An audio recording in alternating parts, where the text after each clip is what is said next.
اب اس کے بعد ایک سورت جو آ رہی ہے، اس کے بارے میں عام طور پر آپ کو لکھا ہوا مل جائے گا کہ یہ سورہ جو ہے یہ مدنیہ ہے، لیکن یہ کہ یہ اکثر سورتوں کے بارے میں یہ جو آخری ہیں، ہر قرآن مجید میں کوئی نہ کوئی ایک رائے تو لکھی ہے، لیکن جب تفصیل دیکھتے ہیں تو بہت سی آراء ہیں اس میں، یہ کوئی ایک رائے نہیں ہوتی۔ میں نے جب تحقیق کی ہے تو حضرت عائشہ صدیقہ رضی اللہ تعالیٰ عنہ کے قول کے مطابق یہ سورت بھی مکی ہے، مدنی نہیں ہے۔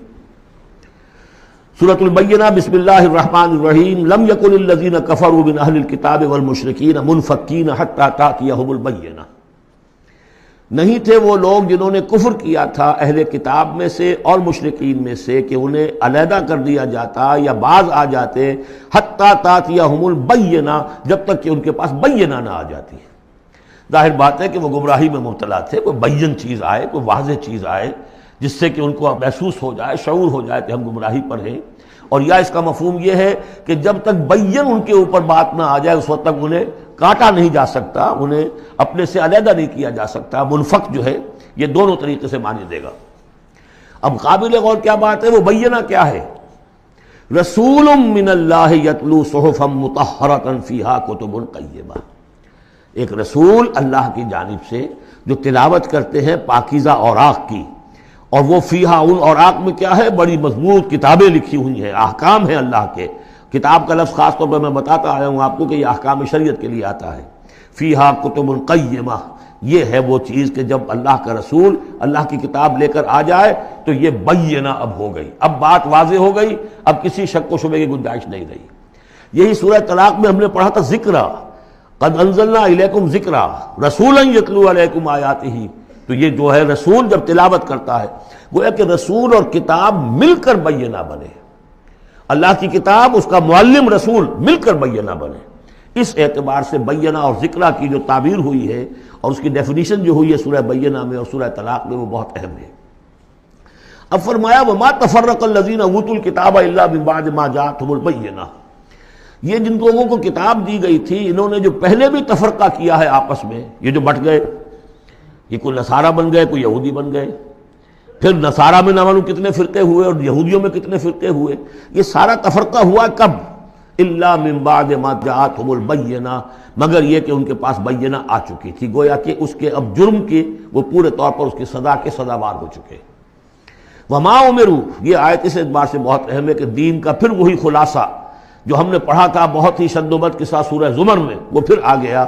وما امروا الا لیعبدوا اللہ مخلصین لہ الدین حنفاء، اور انہیں حکم نہیں ہوا تھا مگر اس بات کا کہ بندگی کریں، پرستش کریں اللہ کی، لیکن اس کے لیے اپنی اطاعت کو خالص کرتے ہوئے۔ یہ نہیں کہ نماز تو اللہ کی پڑھ رہے ہیں لیکن یہ کہ اور کام اپنے نفس کی مرضی کے مطابق کر رہے ہیں، وہاں اللہ کے حکم کو ٹھکرا دیا ہے۔ کاروبار جو کر رہے ہیں وہ اور طریقوں سے کر رہے ہیں جو حرام ہے، تو یہ تو پھر بندگی نہ ہوئی۔ یہ تو وہ بات ہو گئی افتؤمنون ببعض الکتاب وتکفرون ببعض، کیا تم ہماری کتاب اور شریعت کے ایک حصے کو مانتے ہو اور ایک کو رد کر دیتے ہو؟ فما جزاء من یفعل ذلک منکم الا خزی فی الحیاۃ الدنیا، تو جو کوئی بھی تم میں سے یہ رویہ اختیار کرے گا اس کی کوئی سزا اس کے سوا نہیں ہے کہ دنیا میں ذلیل و خوار کر دیے جائیں، ویوم القیامۃ یردون الی اشد العذاب، اور قیامت کے دن بدترین عذاب میں جھونک دیے جائیں۔ دنیا کی رسوائی تو آج ہمارے ماتھے پر لکھی ہوئی ہے۔ 1.5 ارب انسان، 1.25 ارب تو کم سے کم ہے، 120-130 کروڑ سے کم نہیں آج مسلمان، عزت نام کی کوئی شے نہیں۔ عالمی معاملات میں وی ہیو نو سے، کسٹمی پرست کے بھیا کس تھی، ہماری پالیسیاں کہیں اور بنتی ہیں، کہیں اور سے ہمارے بجٹ کے لیے انسٹرکشن کہیں اور سے آتی ہیں، اور تو اور بات ہے۔ تو وما امروا الا لیعبدوا اللہ مخلصین لہ الدین حنفاء، یکسو ہو کر پوری زندگی اللہ کے قانون کے تحت ہوگی تو پھر عبادت قبول ہوگی، ورنہ یہ جو ہے کہ کچھ اللہ کو دو اور کچھ قیصر والا قیصر کو دو، خدا والا خدا کو دو، یہ اسلام میں قابل قبول نہیں۔ اب اس کے بعد فرمایا وَيُقِيمُ الصَّلَاةَ وَيُؤْتُوا الزَّكَاةَ، اس کے علاوہ وہ نماز قائم کریں، زکوٰۃ ادا کریں۔ بندگی اور شے ہو گئی، نماز اور زکوٰۃ علیحدہ شے ہو گئی۔ بندگی تو اطاعت ہے، زندگی آمد برائے بندگی، زندگی بے بندگی شرمندگی۔ اس بندگی کے تقاضوں کو پورا کرنے کے لیے نماز دی گئی آپ کو، تاکہ آپ یاد تو کرتے رہیں، اللہ کو یاد تو کرتے رہیں، تاکہ وہ جو عہد کیا ایاک نعبد و ایاک نستعین دن میں 5 مرتبہ تازہ ہو جائے۔ اس کو حفیظ نے کہا ہے کہ سرکشی نے کر دیے دھندلے نقوش بندگی، آؤ سجدے میں گریں، لوح جبین تازہ کریں۔ یہ جو ہے اس کے اوپر دھندلے ہو گئے نقوش بندگی. نماز پڑھو تاکہ یہ بندگی کا نقش پھر اور چمک اٹھے. ایاک نعبد و ایاک نستعین کتنی مرتبہ دہراؤ گے سورہ فاتحہ کو ہر نماز میں تو تم اپنے عہد کو تازہ کر رہے ہو. اور زکوٰۃ دو. وذالک الدین القیمہ یہی ہے سیدھا دین ہمیشہ کا دین. ان الذین کفروا من اہل الکتاب والمشرکین بے شک وہ لوگ جنہوں نے کفر کی روش اختیار کی خواہ وہ اہل کتاب میں سے تھے یہود اور نصارہ والمشرکین خواہ وہ مشرکین میں سے تھے فی نار جہنم خالدین فیہا وہ ہوں گے جہنم کی آگ میں اس میں ہمیشہ ہمیش رہیں گے. اولئک ہم شر البریہ یہ یقیناً بدترین خلائق ہے. ان الذین آمنوا وعملوا الصالحات اس کے برعکس وہ لوگ جو ایمان لائے جنہوں نے نیک عمل کیے اولئک ہم خیر البریہ یہ بہترین خلائق ہے. اللہم ربنا اجعلنا منہم اللہ تعالی ہمیں ان میں شامل ہونے کی توفیق عطا فرمائے. جزاؤہم عند ربہم جنات عدن تجری من تحت الانہار خالدین فیہا ابدا ان کا بدلہ ہوگا ان کے رب کے پاس وہ باغات رہنے والے باغات ریزیڈینشل گارڈنز جن کے دامن میں ندیاں بہتی ہوں گی اور جس میں وہ رہیں گے ہمیشہ ہمیش ہمیشہ ہمیش. یہ مقام اور ایک سورہ تغابن جو ہم نے پڑھی تھی اس وقت میں نے وہ بات کا تذکرہ نہیں کیا تھا. دو مقامات قرآن مجید کے ایسے ہیں جہاں جو سائملٹینیس کنٹراسٹ ہے وہ یہ ہے کہ جہنم کے لیے صرف خالدین فیہا آیا ہے اور جنت کے لیے خالدین فیہا ابدا تو یقیناً کوئی نہ کوئی فرق ہے.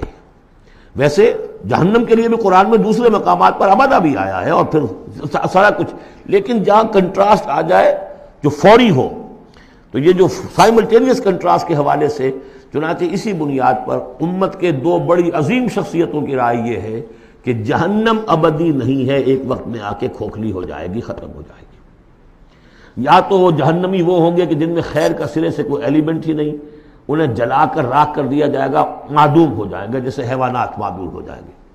اور اگر کوئی خیر کا ایلیمنٹ ہے تو جیسے بھٹی میں چڑھا کر دھو کر کپڑا نکال لیا جاتا ہے ایسے ہی وہ ان کی روح جو ہے وہ نکال لی جائے گی اور وہ پھر جنت میں پہنچ جائیں گے.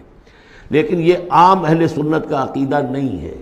لیکن یہ ہے کہ دو افراد ہیں جو بہت عظیم ہیں. ایک تو یہ کہ جو یوں سمجھیے کہ شیخ اکبر کہلاتے ہیں صوفیہ میں بہت چوٹی کی شخصیت محی الدین ابن عربی. دوسرے وہ شخص کہ جو ہر اعتبار سے محی الدین ابن عربی سے بہت شدید اختلاف کرتے ہیں بہت شدید اختلاف امام ابن تیمیہ. اور جو یوں سمجھیے کہ سلفی جو المسلک جو لوگ بھی ہیں دنیا میں ان کے نزدیک سب سے بڑے امام جو ہے سب سے بڑے عالم وہ امام ابن تیمیہ ہے رحمۃ اللہ علیہ. ان کی رائے بھی یہی ہے. تو دو عظیم اشخاص کا اس پر متفق ہو جانا متفق گردید رائے بو علی بارائے من تو یہ وہ یقیناً جو ہے اس قابل تھا کہ میں آپ کو اس کا تذکرہ ذکر بتا دوں.